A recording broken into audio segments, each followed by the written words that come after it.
Hello and welcome to IndiTalk. This is a program on which we discuss controversial issues of national importance, and today we're going to discuss a rather sensitive topic, the alleged assault on the Delhi's Chief Secretary, Mr. Anshu Prakash, in the home of none other than the Chief Minister of Delhi, Mr. Arvind Kejriwal, the head of the AAP Admi Party. Because of that, two MLAs from the ruling party, Mr. Amanatullah Khan and Mr. Jarwal, are right now in jail in 2 weeks' custody, and they have been refused bail. We tried to find out what really happened. The question is, was the Chief Secretary, a man as powerful as the Chief Secretary, actually thrashed inside the Chief Minister's residence in the middle of the night? Is this possible? Perhaps. I'll try and put together something that's been pieced together by the India Legal Bureau, and I'll try and pass on a timeline to you, and we hope we can make something of what happened.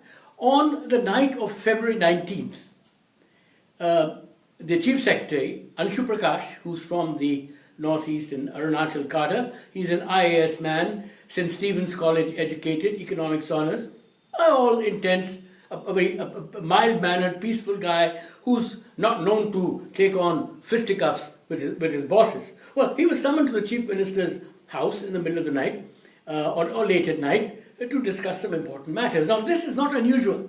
A Chief Minister does have the right to summon his Chief Executive Officer for a meeting at any time of day if he considers it an emergency.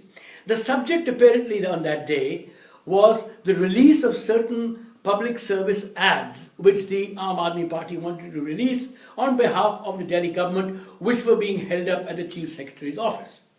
And the Chief Minister and some of his MLAs who were present at the Chief Minister's house were quite angry as to why these ads had not been delayed.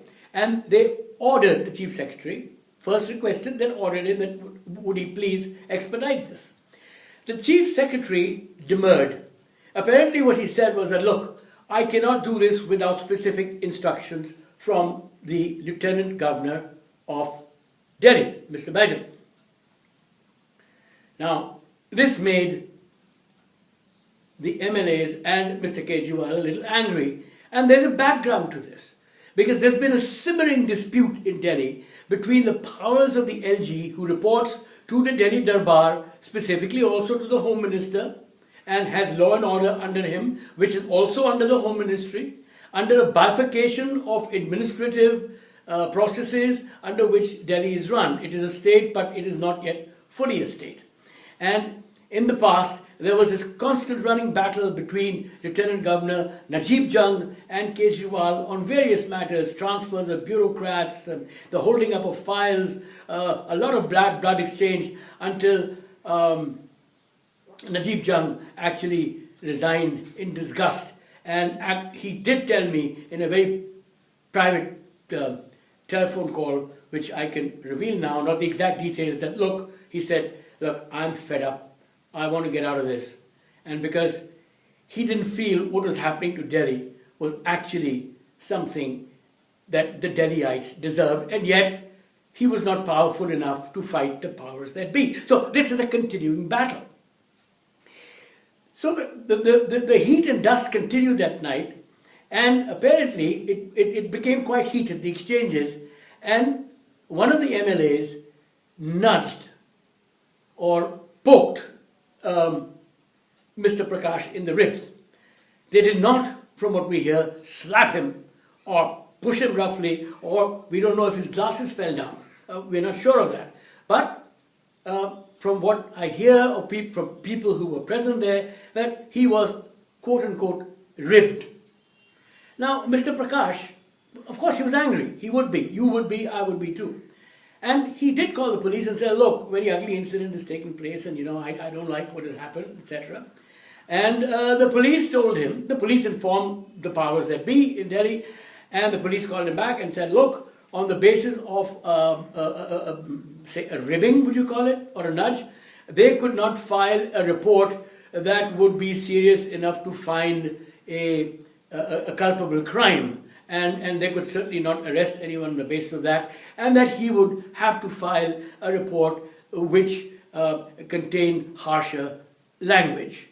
Now, 18 hours later, the police apparently guided the writing of a report and took Mr. Prakash to a medical examination by an appropriate medical authority in which he complained of pain. What that report actually says is not yet known, but I don't think, from what I hear, it talks of any bruises or any serious injury. Now, the point that arises here is that 2 MLAs are in jail. Now, whether they ribbed him, nudged him, or threw his glasses off will come out sooner or later. But the larger point is that the point that is being made by certain IAS officers associations who stood up for their fellow comrade because they felt that, look, if a chief secretary in Delhi, the nation's capital, can be made to suffer this kind of abuse, and by the way, this kind of abuse is not the first time that an IAS bureaucrat or even a policeman has suffered at the hands of politicians. This has happened in many states. It has happened in Orissa, it has happened in UP, and it has happened in Tamil Nadu and elsewhere. But if this continues, then, what administrative powers does the IAS, the proud inheritor of the tradition of the IAS from the British Raj, what powers do they have? What safety do they have? So they find safety in actually collective numbers, in which all they can do is write a joint letter of protest saying that this must not be allowed to happen, and they're within their rights of doing so. But there's another matter. Who suffers ultimately in all this? Who suffers? You and I. We who live in Delhi. Because what has happened is that administration in Delhi is virtually at a standstill because of this bifurcation of powers, which is being discussed in the Supreme Court right now. The Lieutenant Governor reports to the Delhi Darbar. The Chief Minister reports to his own people who elected him. The MCG reports to the local electorate. The police really is in a quandary as to whether they should follow political instructions or whether they should stick strictly by the law and order exigencies of what their duties require. And waste goes uncollected, crime is on the increase, governance is at a standstill, and all because of the fact that there is a political rivalry between Kejriwal of the Aam Aadmi Party and certainly the ruling government, and also between him and the Congress. Because don't forget, Kejriwal dislodged, first of all, the imperial Sheila Dixit and his party, who had ruled Delhi for years. They have no love lost for him. And certainly Mr. Modi, the head of the BJP, has no love lost for him because Kejriwal handed him his first ignominious defeat in Delhi, where he won by an overwhelming mandate of the people. So Kejriwal feels he has a mandate, and this seems to be what you call a Mexican standoff, in which the people who are aiming guns at each other are neither winning or losing. The only people who are losing here are basically the people of Delhi. And also what is losing out is the whole concept of governance in India. The whole idea that the government servant ultimately answers to the Constitution.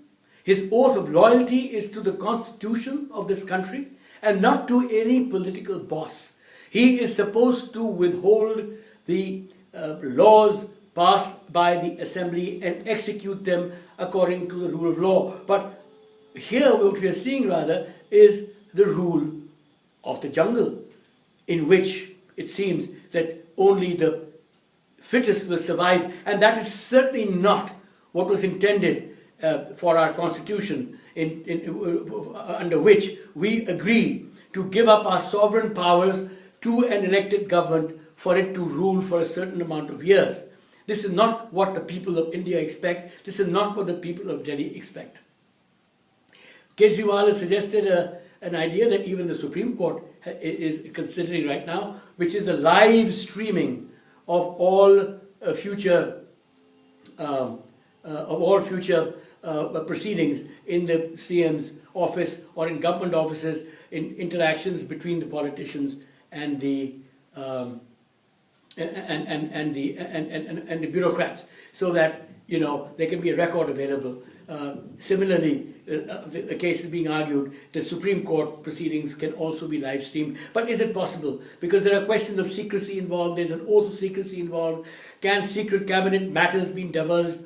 Who is going to be the person who will be able to release these documents to the public? That all has to be discussed. But at least it is a matter that is being discussed. Whether possible or not, we don't know whether this will ever come to pass. But what has come to pass, certainly, is the fact that we may have a situation here in which a report of assault may have been written, perhaps under pressure.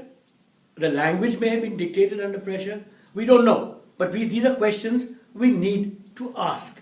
Because all that's going to happen is that until the truth comes out, the matter is going to get worse.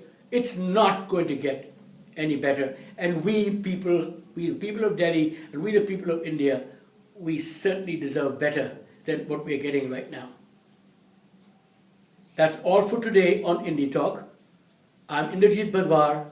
We'll be back with more controversial issues. Catch us.